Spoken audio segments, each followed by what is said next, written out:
Assalamualaikum warahmatullahi wabarakatuh. Bismillahirrahmanirrahim. Alhamdulillahi hamdan katsiran tayyiban mubarakan fihi kama yuhibbu rabbuna wa yarda. Asyhadu an la ilaha illallah wahdahu la syarika lah wa la na'budu illa iyyah. Wa asyhadu anna Muhammadan 'abduhu wa rasuluh la nabiyya ba'dah. Allahumma salli wa sallim ala nabiyyina al-karim sayyidina Muhammad ibn Abdillah wa ala alihi wa sahbihi wa tabi'ihim wa man tabi'ahum bi ihsanin ila yaumil qiyamah. Amma ba'du, qala Allah Ta'ala fi kitabihil karim wa huwa asdaqul qailin. Ya ayyuhalladzina amanu taqullaha haqqa tuqatih wa la tamutunna illa wa antum muslimun. Wa qala Rasulullah sallallahu alaihi wasallam fa inna asdaqal hadithi kitabullah ta'ala wa khairal huda huda Muhammadin sallallahu alaihi wasallam wa syarrul umuri muhdatsatuha wa kullu muhdatsatin bid'ah wa kullu bid'atin dhalalah wa kullu dhalalatin finnar. Rabbi shrah li sadri wa yassir li amri wahlul 'uqdatam min lisani yafqahu qawli. Subhanaka la 'ilma lana illa ma 'allamtana innaka antal alimul hakim. Rabbi zidni ilma warzuqni fahma wala hawla wala quwwata illa billahil aliyyil azim. Allahumma ati nufusana taqwaha wa zakkiha anta khairu man zakkaha anta maulaha. Rabbana atina fid dunya hasanah wa fil akhirati hasanah wa qina adzabannar. Ma'asyiral muslimin rahimani Allah rahimakum, hadirin hadirat jamaah Masjid Al-Muhajirin Jalan Chandra, Komplek Chandra Indah yang mudah-mudahan dirahmati Allah Subhanahu wa taala. Puji syukur senantiasa kita sampaikan kepada Allah Subhanahu wa taala yang pada pagi hari ini kita masih diberikan begitu banyak nikmat-nikmat Allah Subhanahu wa taala, termasuk nikmat iman dan Islam yang merupakan nikmat syarat kita untuk masuk ke dalam surga Allah Subhanahu wa taala adalah dengan iman dan Islam. Nikmat kembali kita bisa hidup di hari ini. Setelah kita bangun tidur, maka kita mengucapkan kalimat alhamdulillahilladzi ahyana ba'dama amatana wa ilaihin nusyur. Segala puji bagi Allah, ahyana yang telah menghidupkan kami, ba'dama amatana, setelah kami mati. Jadi tidur kita itu disebutkan oleh Rasulullah sallallahu alaihi wasallam dalam hadis ini, tidur kita itu seperti orang yang mati, kemudian kita dihidupkan kembali oleh Allah SWT. Maka kita memuji Allah SWT dengan alhamdulillahilladzi ahyana ba'dama amatana wa ilaihin nusyur. Dan kepada Allah lah kita nanti akan dikembalikan. Salawat serta salam tak lupa kita sampaikan kepada Nabi kita Nabi Muhammad sallallahu alaihi wasallam beserta para keluarganya, para sahabatnya, para pengikutnya yang senantiasa istiqamah di dalam menjalankan sunnah-sunnah Rasulullah sallallahu alaihi wasallam. Pada pagi hari ini dalam kitab Tauhid kita akan membahas tentang ayat Al-Quran di surat Adz-Dzariyat. Wa ma khalaqtul jinna wal insa illa liya'budun. Kitab Tauhid, satu kitab. Apa arti kitab? Kitab itu adalah dari kata-kata kataba yang artinya jamaah, mengumpulkan. Kenapa disebut kitab itu? kitab karena al-kitabah bil qalam jam'ul hurufi wal kalimat. Menulis dengan tinta karena di situ berkumpulnya huruf-huruf dan kalimat-kalimat. Jadi huruf-huruf dan kalimat-kalimat menyatu, maka jadilah sebuah kitab. At-tauhid, kita bahas tentang kitab tauhid. Apa arti tauhid? Tauhid itu adalah dari masdar wahada yuwahhidu tauhid, yang artinya ja'alahu wahidan, menjadikan satu. Maksudnya apa? Maksudnya di dalam kitab tauhid ini kita membahas tentang Allah Subhanahu wa taala ifradullahi bil ibadah, mengesahkan Allah di dalam beribadah. Jadi kalau kita beribadah maka hanya kepada Allah Subhanahu wa taala, itulah tauhid. Wa ma khalaqtul jinna wal insa illa liya'budun. Dan tidaklah aku ciptakan jin dan manusia kecuali agar mereka mau beribadah. Jamaah sekalian, di sini ayat diawali dengan khalaqtul jinna, jin dulu, wal insa, kemudian manusia. Menurut para ulama tafsir, karena penciptaan jin itu lebih dulu, kemudian baru Allah Subhanahu wa taala ciptakan manusia. Jadi ketika Allah Subhanahu wa taala mau ciptakan Nabi Adam, maka sebelumnya sudah ada makhluk yang namanya apa? Jin. Makanya dalam ayat ini diawali dengan kalimat wa ma khalaqtul jinna. Jadi jin dulu disebut, kemudian wal insa, dan tidaklah aku ciptakan jin dan manusia illa liya'budun, agar mereka mau beribadah. Apa arti ibadah? Seringkali kita menyebut kata-kata ibadah. Ibadah itu artinya adalah at-tadallul wal khudu. Itu arti ibadah secara lughatan, secara bahasa. Apa arti at-tadallul? Merasa hina di hadapan Allah Subhanahu wa taala. Wal khudu, dan tunduk di hadapan Allah Subhanahu wa taala. Jadi ketika kita beribadah, maka di hadapan Allah Subhanahu wa taala itu kita hina, kecil, dan Allah Subhanahu wa taala itu apa? Maha besar. Kemudian kita tunduk, sehingga ketika kita beribadah hendaknya kita menghilangkan rasa kesombongan kita di hadapan Allah Subhanahu wa taala. Kenapa? Karena kita manusia yang lemah, manusia yang kecil di hadapan Allah Subhanahu wa taala. Nah, oleh karena itulah ketika kita sholat, maka kita mengawalinya dengan kalimat Allahu Akbar. Allahu Akbar. Hati-hati di dalam membaca kata-kata Allahu Akbar. Karena di dalam kitab Al-Um yang ditulis oleh Al-Imam Syafi'i rahimahullah, di sana ada beberapa hal yang perlu diperhatikan ketika seseorang sholat dan mengucapkan takbir, terutama takbiratul ihram. Kenapa? Karena takbiratul ihram itu rukun.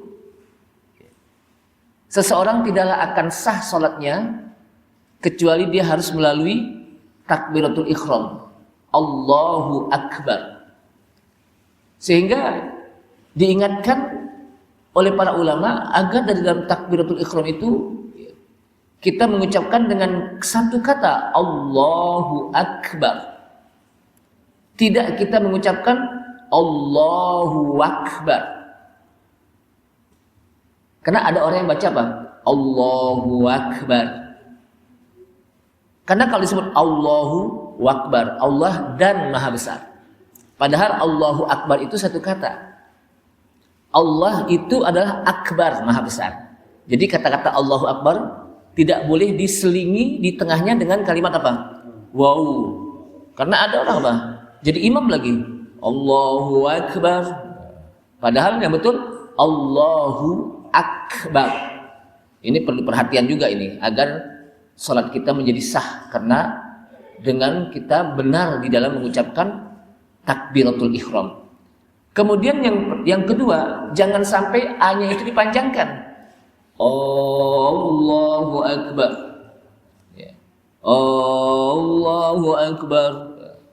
Kenapa? Karena kalau Allahu Akbar itu berarti apakah Allah Maha Besar. Jadi di depan A itu ada apa? Huruf hamzah istifham. Jadi panjang, apakah Allah Maha Besar? Berarti kita mempertanyakan kebesaran apa? Allah Subhanahu wa taala, maka nggak boleh dibaca Allahu Akbar.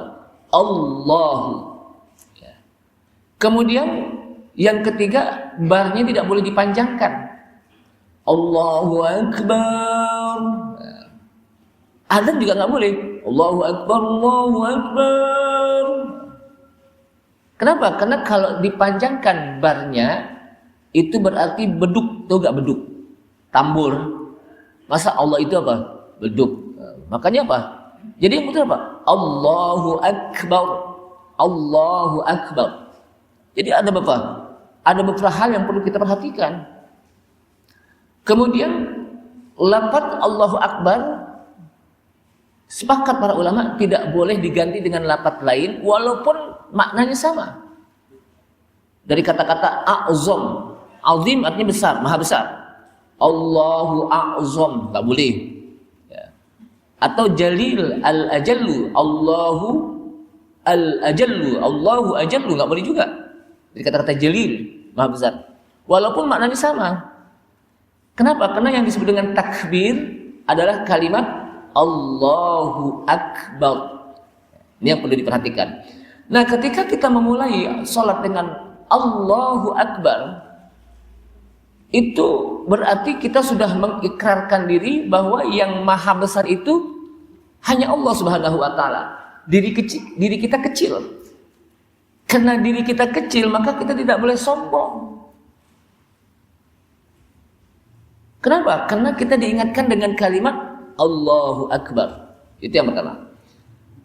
Secara syar'i, kalau tadi kan kata-kata ibadah itu secara bahasa at-tadzallul wal khudu'. Ya.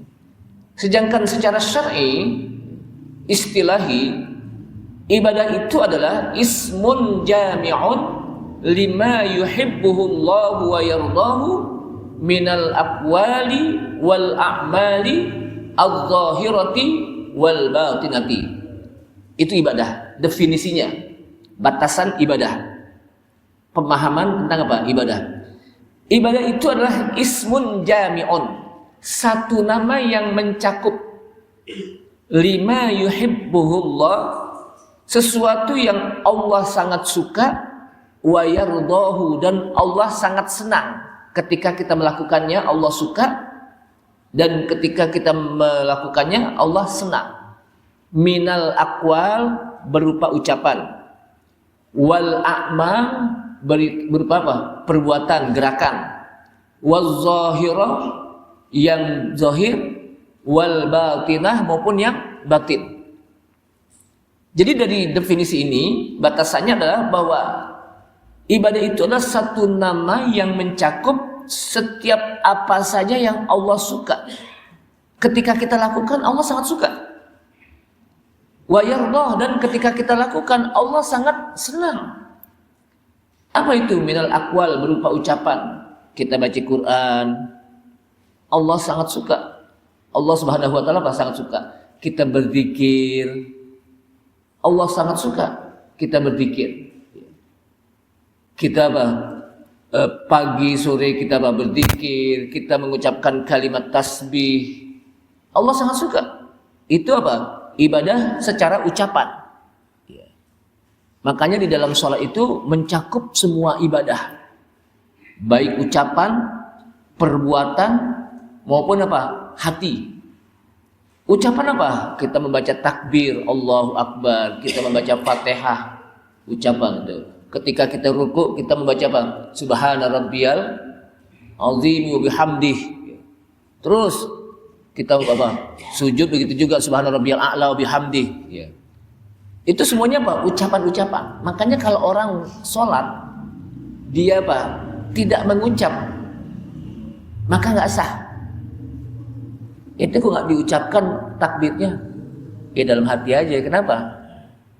Karena kalau saya baca atau dia sholat Allahu Akbar, kok ente nggak baca Fatihah? Baca sih, tapi dalam hati. Karena kalau saya baca dalam hati itu lebih khusyuk ketimbang saya ucapkan. Sah nggak kira-kira? Nggak sah. Kenapa? Karena membaca Fatihah itu rukun qauli, rukun yang wajib diucapkan. Rukun yang wajib diucapkan. Niat di hati. Niat apa? Di hati. Kenapa? Karena niat itu pekerjaan hati. Kemudian digerakkan. Ketika kita takbir, kita ruku, kita sujud. Kok inti diem aja? Ini sih sebetulnya lagi ruku nih. Tapi dengan apa? Dengan niat aja bahwa saya ini lagi ruku. Enggak, harus diperlihatkan bahwa kita sedang apa? Ruku. Kita sedang apa? Sujud. Jadi dalam apa? Sholat itu banyak sekali apa? Di situ berkumpulnya ibadah-ibadah baik ucapan, perbuatan, baik yang zahir maupun yang batin. Baik yang zahir maupun apa? Yang batin. Yang zahir itu yang nampak, yang kelihatan.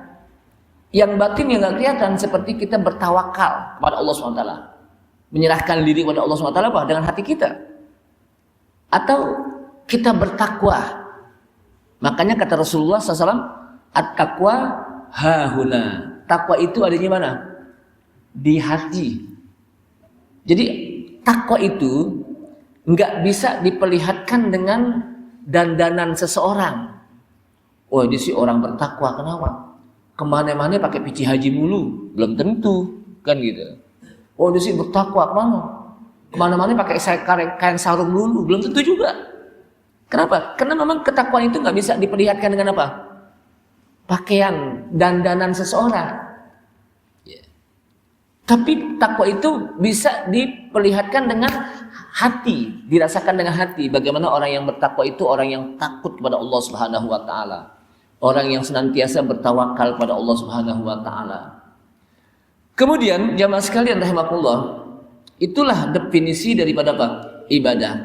Sehingga secara makna global ayat yang kita baca wa ma khalaqtul jinna wal insa illa liya'budun, di sini Allah Subhanahu wa taala memberitahukan kepada kita, tidaklah Allah menciptakan manusia dan jin kecuali tugasnya manusia dan itu untuk beribadah kepada Allah Subhanahu wa taala. Setelah Allah Subhanahu wa taala ciptakan manusia dan jin, maka jin dan manusia itu tugasnya apa? Beribadah. Jadi tugas kita di dunia ini sesungguhnya apa? Intinya beribadah. Ingat, ibadah. Jadi artinya dalam setiap napas kita, dalam setiap gerakan kita 24 jam itu ibadah. Kenapa? Karena kita diciptakan oleh Allah SWT dalam rangka untuk beribadah. Nah dari sini maka hendaknya jadikanlah kehidupan kita, dari segala aspek kehidupan kita itu bernilai ibadah. Sehingga jangan sampai kita memahami ibadah itu hanya sebatas ibadah mahdhah, hanya sebatas sholat aja. Betul, sholat itu ibadah, memang apa? Secara murni ibadah dia. Karena perintah Allah Subhanahu wa taala. Zakat ibadah. Puasa di bulan Ramadan ibadah. Kita berhaji. Ini kan mulai berangkat orang apa jamaah haji nih. Kita berumroh ibadah. Tapi di sana ada ibadah-ibadah yang ghairu mahdhah. Di mana ketika kita berumah tangga, itu juga sebetulnya ibadah. Kenapa? Karena nikah itu apa? Diperintahkan. Bahkan ibadah yang paling panjang apa? Berumah tangga. Sesuai dengan umur kita sama istri kita. Kalau umur kita dengan istri kita umpamanya berumah tangga 60 tahun, berarti kita beribadahnya berapa tahun tuh? 60 tahun. Kalau sholat paling 5 menit. Itu yang paling cepat ya. Ada juga yang lebih. Kalau haji paling 5 hari, cuman yang banyak cuman jalan-jalannya doang habis itu. 5 hari intinya itu. Dari mulai ihram ini kan sampai nanti tahallul itu cuma 5 hari. Tapi yang namanya ibadah berumah tangga, ibadah nikah, itu apa? Ibadah yang paling panjang. Apalagi kalau kita panjang jodohnya kan, berarti selama itu juga kita sedang beribadah. Maka aspek kehidupan kita apa? Sesungguhnya ibadah. Kita nyari duit, dari pagi kita keluar rumah, pulang sore, itu ibadah. Kita membesarkan anak-anak kita, memberikan nafkah, ibadah. Seorang istri di rumah, menjaga anak-anak, memberikan makan kepada suaminya, istrinya menyediakan anak apa? Suaminya dan anak-anaknya makanan, memasak, itu ibadah. Jadi ibadah itu kalau kita niatkan jadi aspek ibadah. Tidur kita pun bisa menjadi ibadah. Kenapa? Karena dengan ayat wa ma khalaqtul jinna wal insa illa liya'budun. Jadi kita jangan hanya gambarkan ibadah itu hanya sebatas sholat aja. Kita menjadi pengurus masjid, ibadah. Bayangkan itu. Pengurus masjid itu ibadah. Maka orang yang menjadi pengurus masjid itu beruntung. Kenapa? Karena dia diberikan peluang untuk beribadah di masjid. Innama ya'muru masajidallahi man amana billahi wal yawmil akhir wa aqama as-salata wa ata az-zakata wa lam yakhsha illallah fa'asa ulaika ay yakunu minal muhtadin. Ini saya sengaja buka seperti ini agar kita bisa terbuka wawasan kita bahwa ibadah itu begitu luas. Bukan hanya sebatas sholat, ngaji, bukan seperti itu. Tapi segala aspek kehidupan kita itu ibadah. Menjadi pengurus masjid ibadah. Sesungguhnya kata Allah SWT, yang mau memakmurkan masjid itu adalah orang yang beriman pada Allah dan hari akhirat. Wa aqamas shalah dan mendirikan salat. Wa ataz zakah dan dia juga mengeluarkan zakat. Wa lam yakhsha illallah dan tidaklah dia takut kecuali hanya kepada Allah. Fa'asa ulaika ayyakunu minal muhtadin. Kata-kata asa, kata para ulama, pasti dia akan mendapatkan petunjuk kalau dia mau memakmurkan masjid. Jemaah sekalian, memakmurkan masjid itu kata para ulama kan ada 3. Pertama ada dalam sisi riayah. Yang kedua dalam sisi diroyah. Dan yang ketiga dalam sisi imarah. Pertama riayah. Kalau kita mau memakmurkan masjid kan harus ada bangunannya. Maka itu sisinya sisi riayah, membangun masjid. Ada bentuk masjidnya, ada bangunannya, ada mimbarnya, ada tempat toiletnya, tempat wudhunya. Itu namanya riayah. Riayah itu masjid. Bangunan apa? Masjid. Yang kedua diroyah, ada manajemennya. Ada yang mengatur. Ada yang jadi imam, ada yang jadi makmum, ada yang jadi muadzin. Itu diatur. Ada yang jadi khatib Jumat. Kalau nggak diatur, siapa aja bisa jadi imam. Akhirnya imamnya imam dorong-dorongan. Tahu imam dorong-dorongan, Pak? Imam hasil dorong-dorongan. Lagi sholat bingung nyari imam. Kenapa? Karena nggak ditunjuk imam satu. Inti aja dia jadi imam. Inti aja. Akhirnya dorong-dorongan tuh. Akhirnya salah nunjuk. Ditunjuk orang. Didorong orang. Bacanya salah. Maka imam itu apa? Ditunjuk oleh masjid yang namanya imam rawatib. Dan imam ini merupakan gambaran dari masyarakat jamaah di situ. Kalau imamnya bacaan bagus, maka berarti masyarakat bagus. Kenapa? Gambarannya apa? Hasil seleksi imam. Tapi kalau imamnya bacaan Qurannya nggak bagus, bacaannya nggak bagus, apalagi makmumnya. Kan itu. Kenapa? Karena imam itu gambaran dari makmum yang ada. Hasil seleksi dari pengurus masjid. Itu imam. Jadi jangan sampai imam itu main apa? Hasil dorong-dorongan. Karena pernah saya di masjid, nggak ada imam, akhirnya main dorong-dorongan. Inti aja. Nah kalau kita bisa, kita maju aja. Daripada kita salah milih nanti. Nah kalau udah ada imam rawatib, ada orang datang sealim apapun dia, nggak boleh main nyelonong masuk aja. Kenapa? Ada imam rawatib di situ. Kata Rasulullah apa? Imam rawatib itu yang ahakku, lebih berhak daripada tamu yang datang, walaupun tamu itu orang alim. Kecuali kalau dia mendapatkan izin dari imam. Silakan Ustadz, kelihatan Pak Kiai gitu ya. Tapi kalau enggak berhak dia. nggak pihak, bahkan nggak boleh protes dia jadi imam, gue kan yang lebih alim.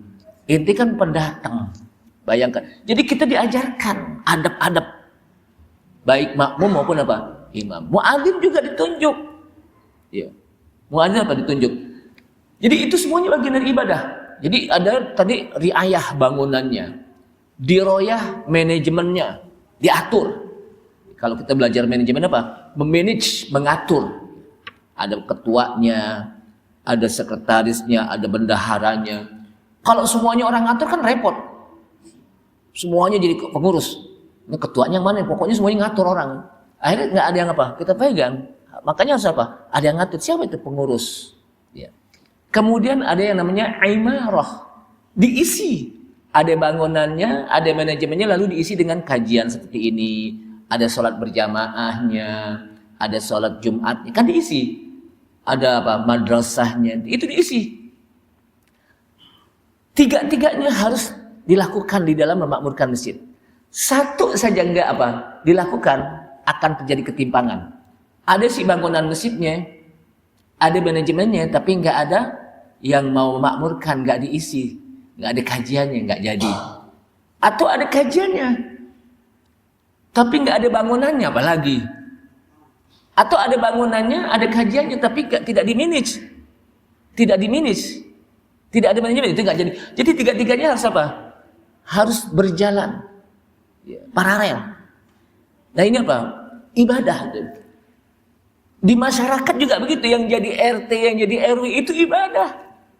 Jangan sampai enggak mengatakan, oh jadi RT. Ibadah kalau dia niatkan untuk menjadikan masyarakat itu baik. Jadi bagi yang jadi RT, yang jadi RW, bersyukur juga. Kenapa? Dia diberikan peluang untuk bisa membangun masyarakat. Dia niatkan jadi ibadah. Ada orang meninggal, kan yang ngurus kan RT. Yang memandikan, yang nyari itu RT, yang nguburkan. Itu yang repot RT itu, sama RW. Jadi apa? Ibadah. Ya. Jadi jangan sampai, enggak RT sama masjid lain. Ibadah, sama aja. Cuman sesuai dengan peluangnya aja, kesempatan dia. Ada yang kesempatannya diberikan untuk di wilayah RT, di wilayah apa? Di wilayah RW atau di wilayah masjid. Jadi semuanya kalau kita niatkan ibadah, jadilah ibadah, dan kalau ibadah berarti kita dapat pahala. Karena ketika seseorang ibadah itu, maka di sana akan ada pahala yang menunggu kita. Jadi ada pahala yang menunggu kita. Kenapa? Karena namanya ibadah. Berarti kalau dia tinggalkan, apalagi ibadah yang wajib, maka dia berdosa. Maka kalau kita diberikan kesempatan untuk bisa mengatur masyarakat di RT, di RW, aturlah dan niatkanlah ibadah. Ya. Karena saya juga aktif juga di RT, kan gitu, atau di RW gitu, sebagai penasehat. Kenapa? Karena kita niatkan jadi apa? Ibadah. Di masjid juga gitu. Pokoknya dalam aspek kehidupan itu apa? Jadikanlah nilainya menjadi nilai-nilai ibadah. Seorang guru, seorang tua, dia menjadi orang tua untuk anaknya, itu ibadah. Ketika dia mendidik, semuanya aspek kehidupan. Makanya ibadah itu sangat universal, ya, sangat luas cakupannya. Kemudian Allah Subhanahu wa taala memerintahkan kita untuk beribadah, bukan berarti Allah Subhanahu wa taala butuh kepada kita. Ingat. Karena kalau kita lihat dalam ayat ini, di dalam surah Ad-Dariyat, wa ma khalaqtul jinna wal insa illa liya'budun ma uridu minhum min rizqin wa ma uridu an yut'imun. Ayat ini dilanjutkan apa? Dan tidaklah aku ciptakan jin dan manusia kecuali agar mereka mau beribadah. Ma uridu minhum min rizqin. Saya tidak menginginkan dari mereka itu rezeki, nggak minta rezeki kami mereka, kata Allah SWT. Wa ma uridu ayyut'imun, dan saya juga tidak menginginkan dari mereka itu untuk memberikan makan saya. Kemudian ayat itu dilanjutkan lagi, Innallaha huwar-razzaq. Sesungguhnya dialah Allah yang ar-razzaq, yang maha pemberi rezeki. Innallaha huwar-razzaq dzul quwwatil matin, yang memiliki kekuatan yang sangat kuat. Jadi artinya ketika Allah Subhanahu wa taala memerintahkan kita untuk beribadah, Allah Subhanahu wa taala enggak butuh ibadah kita. Allah tidak butuh kepada apa? Salat kita. Justru kitalah yang butuh kepada Allah Subhanahu wa taala. Ya. Kenapa? Karena kita yang menciptakan Allah Subhanahu wa taala. Sehingga kata para ulama, sekolong dunia nih banyak orang yang enggak salat, Allah tetap maha kuasa. Kenapa? Karena Allah tidak membutuhkan salat kita. Justru kita yang membutuhkan Allah Subhanahu wa taala. Jadi dengan kita sholat, berarti kita memperlihatkan diri kita bahwa kita butuh kepada Allah Subhanahu wa taala. Karena Allah Subhanahu wa taala yang menciptakan kita. Jadi sholat itu memiliki maslahat, bukan hanya sholat, ibadah-ibadah lain juga begitu. Nah, dari sini jamaah sekalian rahimakumullah, ayat ini menunjuki bahwa wajib bagi kita di dalam beribadah itu untuk mentauhidkan Allah. Jadi kata para ulama, illa liya'budun, kecuali hanya untuk beribadah. Maksudnya apa? Illa liwahhiduna fil ibadah. Agar mereka mau mentauhidkan Allah di dalam beribadah. Artinya apa? Dalam beribadah itu hanya semata-mata ditujukan kepada Allah Subhanahu wa taala saja, tidak kepada yang lainnya. Kita sholat kita ditujukan hanya untuk Allah Subhanahu wa taala, karena Allah Subhanahu wa taala. Kita haji juga ditujukan untuk Allah Subhanahu wa taala, bukan karena apa? Manusia. Makanya khusus untuk haji nih. Ya. Kalau ayat lain kan ketika Allah Subhanahu wa taala memerintahkan kita sholat dengan fi'il amar. Aqimis sholah. Zakat juga wa atuz zakah, atau aqimus sholata wa atuz zakah, dirikanlah sholat, tunaikanlah zakat, dengan fi'il amr. Atau juga puasa dengan kalimat ya ayyuhalladzina amanu kutiba alaikumusiyam, ya. Telah diwajibkan atas kalian berpuasa, ya. Dengan kalimat apa? Fi'il madhi, tapi berinti dengan apa? Perintah. Tapi ketika Allah Subhanahu wa taala memerintahkan haji, diawali dengan apa? Walillahi 'alan nasi hajjul baiti man istata'a ilaihi sabila. Diawali dengan walillahi, karena Allah. Ya. Jadi awalnya itu karena Allah. Kenapa? Karena ibadah haji kata para ulama merupakan ibadah yang sangat rentan dengan penyakit riya. Karena ibadah haji itu ibadah yang besar. Dia harus mengeluarkan dana ada yang ratusan juta ya, yang disebut puroda itu kan sampai 350 juta lebih. Belum lagi yang lainnya, belum yang mandiri, macam-macam.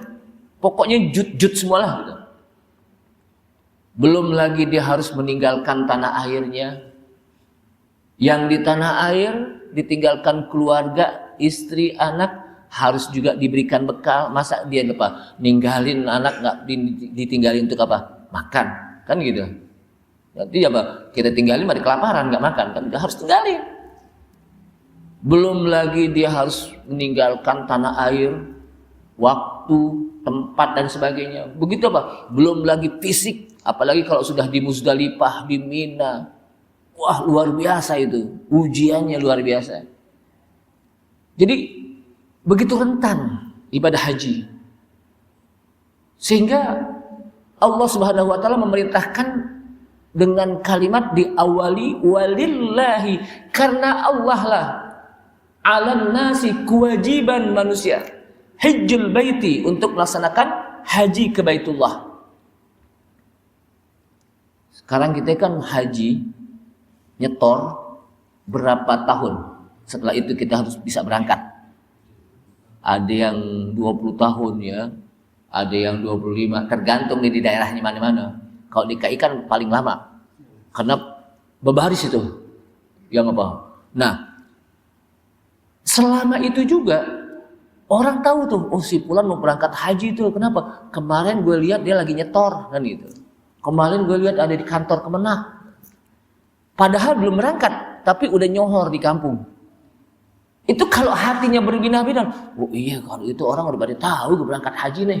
Itu baru mau berangkat. belum lagi nanti pas mau berangkat, belum lagi pas pulang. Maka hendaknya bersihkan hati kita untuk betul-betul. Di sini ada gak yang mau berangkat haji tahun ini nih? Yang jamaah ini nih. Alhamdulillah. Bersihkan hati. Di samping kita melaksanakan ibadah haji dengan kita mengikuti manasik, bagaimana kita tawafnya yang benar, sa'inya yang benar, wukufnya bagaimana nanti itu, zikir-zikirnya, bacaannya. Di samping itu juga hendaknya kita membawa sabar. Sabar. Makanya kalau ibadah haji itu kan kalau kita lihat al-hajju asyhurun ma'lumat, faman faradha fihinnal hajja fala rafasa wala fusuqa wala jidala fil hajj wa ma taf'alu min khairi ya'lamullah wa tazawwadu fa inna khairaz zadi taqwa.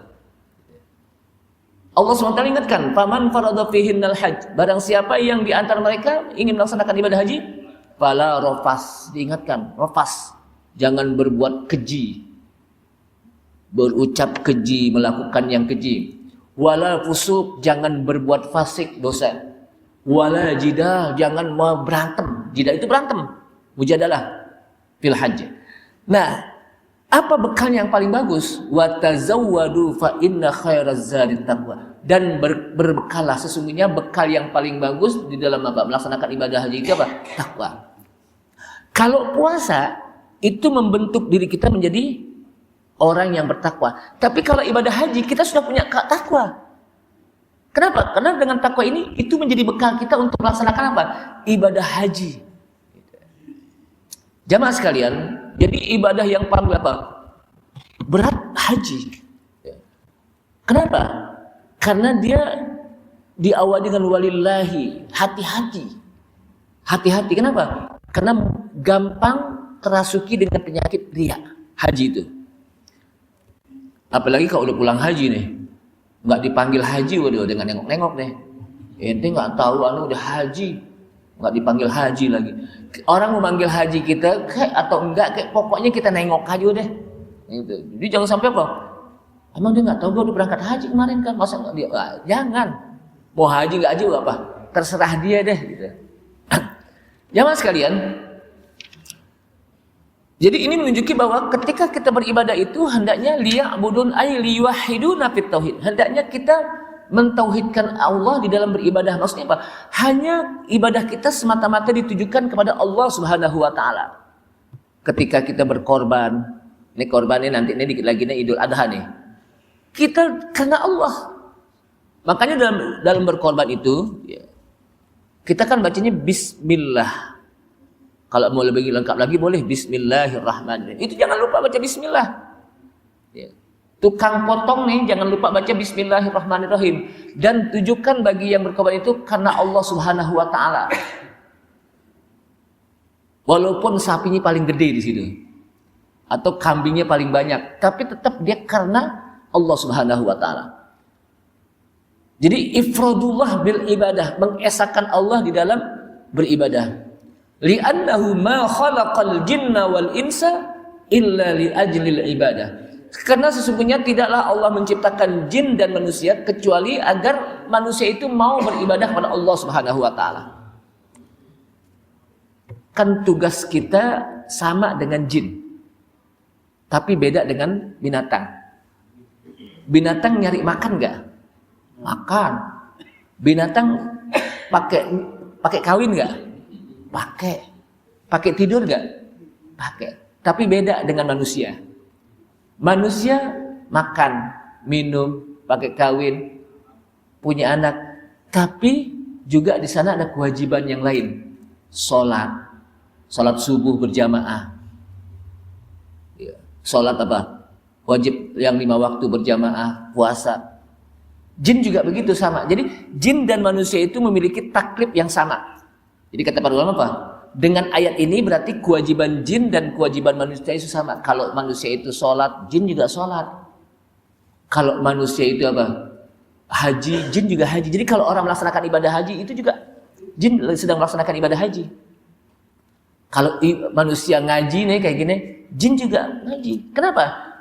Karena disebutkan dalam surat Al-Jin, "Qul uhiya ilayya annahu istama'a nafarum minal jinni faqalu inna sami'na Qur'anan 'ajaba." Di mana sekelompok jin mereka mendengar Rasulullah sallallahu alaihi wasallam sedang mendapatkan wahyu, lalu mereka mengatakan, "Inna sami'na Qur'anan 'ajaba." Sungguh kami telah mendengarkan bagaimana Quran yang sangat menakjubkan. Kemudian mereka mengatakan, "Amanna bih." Kalau gitu kami beriman. Jadi ada sekelompok jin yang beriman. Manusia juga begitu, ada yang beriman. Berarti kalau manusia juga ada yang beriman, manusia juga ada yang kafir, iya. Jin juga ada yang kafir, maka ada yang disebut dengan jin kafir, ada jin mukmin itu. Minnas solihuna wa minna duna dzalik. Kata Allah SWT, di antara jin minnas solihun, kami ada yang soleh. Jadi dari bangsa jin itu ada yang soleh, sama dengan manusia.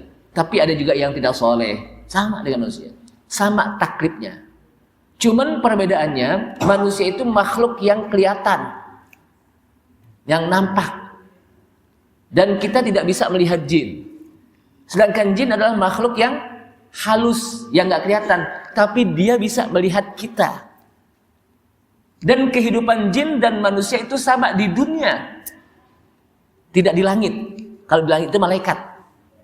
Tapi apa? Di dunia. Jadi di dunia ini jin komunitasnya lebih banyak daripada apa? Manusia. Kemudian kata para ulama juga disebutkan kalau manusia meninggal, jin juga masih mati. Yang nggak meninggal itu katanya iblis. Ya, iblis. Sampai hari kiamat nanti. Ya. Kalau setan itu sifatiyah disebutkan. Nah ini kadang-kadang kita orang apa? Setan itu makhluk. Jadi setan itu dia kalau bahasanya Pak, adverb sifatiyah, bukan noun, bukan dia benda gitu ya. Sebagaimana makhluk manusia, jin. Tapi setan itu apa? Adverb, bukan noun. Noun itu apa? Bahasa Sunda ya, bukan ya? Noun itu ya bentuk benda lah gitu ya. Lain dengan bahasa Sunda, noun gitu. Jadi apa? Lain ini benda itu. Jadi makanya disebutkan dalam ayat lain, wa kadzalika ja'alna likulli nabiyyin aduwan syayatinal jinni wal insi. Dan begitulah kami jadikan setiap nabi itu ada musuh. Musuhnya itu apa? Syayatinal jinni wal insi. Setan dalam bentuk jin dan bisa dalam bentuk manusia. Artinya apa? Manusia kalau dia suka mengajak orang untuk berbuat jahat, berbuat buruk, mengajak-ngajak orang untuk berbuat dosa, berarti manusia itu manusia apa? Setan. Jin juga begitu. Jadi setan itu sifatiyah disebutkan. Maka kita berlindung pada Allah dari sifat setan. A'udzubillahi minasyaitonir rajim. Bentuknya apa? Jin dalam bentuk setan. Apa? Ya setan dalam bentuk jin atau setan dalam bentuk apa? Manusia. Jadi jin dan manusia itu sama-sama taklifnya. Taklif itu apa? Beban, kewajiban untuk melaksanakan ibadah. Sama. Kalau kita mendapatkan pahala dari Allah SWT untuk melakukan apa? Ibadah, jin juga sama. Sama. Makanya kan jin itu bisa hidup, berbeda kehidupan jin dengan manusia. Dan makanannya juga beda, kata para ulama. Karena disebutkan ketika kelompok jin minta apa? Makanan yang halal, maka kata Rasulullah, makananmu adalah tulang. Jadi tulang itu apa? Maka kesian juga kalau orang apa? Presto ya, kenapa? Presto itu jin kehabisan apa? Makanan, kenapa? Gara-gara presto nih gitu ya. Tapi makanan jin apa? Tulang. Makanya kata para ulama, kalau kita buang tulang, jangan sembarangan. Taruh di tempatnya gitu. Nyaman sekalian. Kemudian apa yang bisa kita ambil dari faedah ayat Al-Quran, wa ma khalaqtul jinna wal insa illa liya'budun? Berarti dari sini kesimpulannya ini, pertama wajib bagi kita untuk mengesahkan Allah dalam beribadah. Dan itu diwajibkan baik kepada makhluk yang disebut dengan tsaqalain. Tsaqalain itu apa? Jin dan manusia. Tsaqalain itu apa? Itu wajib. Kemudian yang kedua, menjelaskan hikmah diciptakannya jin dan manusia itu adalah agar mereka mau beribadah. Jadi kalau nggak beribadah berarti dia tidak melaksanakan tugas dia sebagai seorang manusia. Kalau dia tidak mau beribadah, berarti dia tidak melaksanakan tugasnya sebagai manusia. Kenapa? Karena tugas manusia adalah beribadah. Dan ibadahnya itu jangan diartikan secara sempit. Pokoknya dalam aspek kehidupan kita itu apa? Bernilai ibadah. Kalau bernilai ibadah aspek kehidupan kita, maka dalam setiap aspek kehidupan kita, kita dapat pahala. Tidur kita dapat pahala. Bangun tidur kita dapat pahala. Istirahat kita dapat pahala. Kita cari duit kita dapat pahala. Membersihkan rumah juga dapat pahala. Itu apa? Aspek kehidupan apa? Kita menjadi ibadah.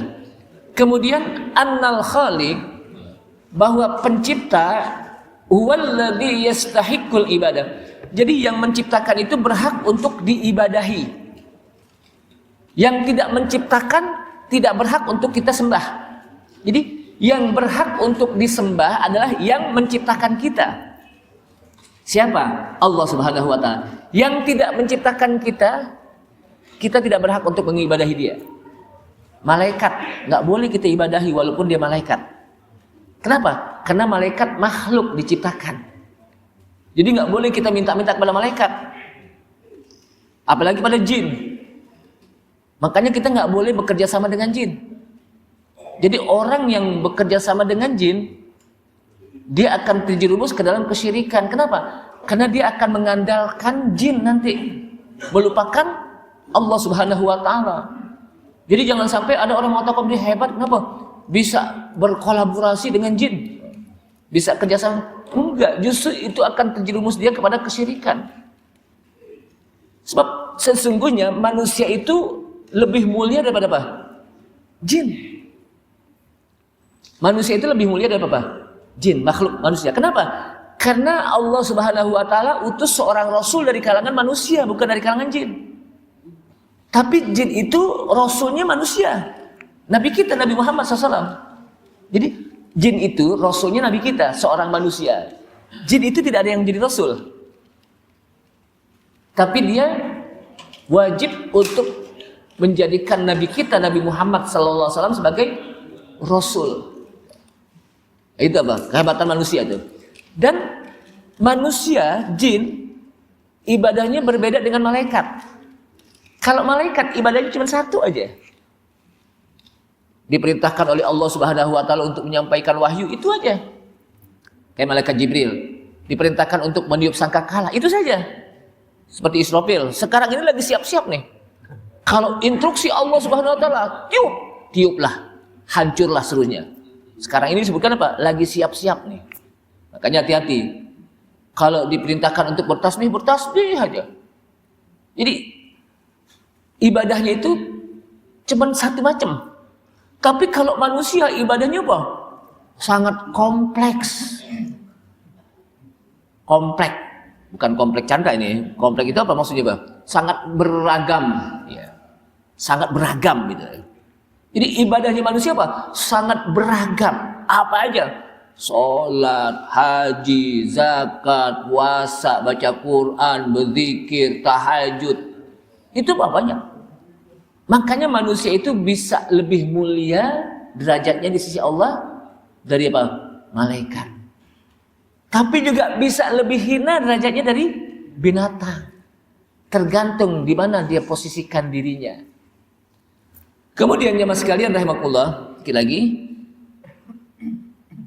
Bayanu ghinallah. Jadi dalam ayat itu menjelaskan bahwa Allah tidak butuh makhluknya. Dan makhluk itulah yang butuh kepada Allah Subhanahu wa ta'ala. Allah tidak butuh kepada manusia dan jin. Jin dan manusia itulah yang butuh kepada Allah Subhanahu wa ta'ala. Jadi Allah ibadahnya manusia dan itu bukan untuk Allah, tapi untuk manusia dan itu sendiri. Kenapa? Karena walaupun dia tidak beribadah kepada Allah, tetap Allah Maha Kuasa. Allah Maha Pencipta, Allah Maha segala-galanya. Kemudian dari sini menjelaskan bagaimana hikmah penciptaan Allah Subhanahu wa ta'ala tentang manusia dan jin. Ini saja, mudah-mudahan bermanfaat apa yang saya sampaikan. Mudah-mudahan Allah Subhanahu wa ta'ala menjadikan diri kita sebagai manusia-manusia yang senantiasa bertauhid kepada Allah Subhanahu wa ta'ala. Ingat, tauhid.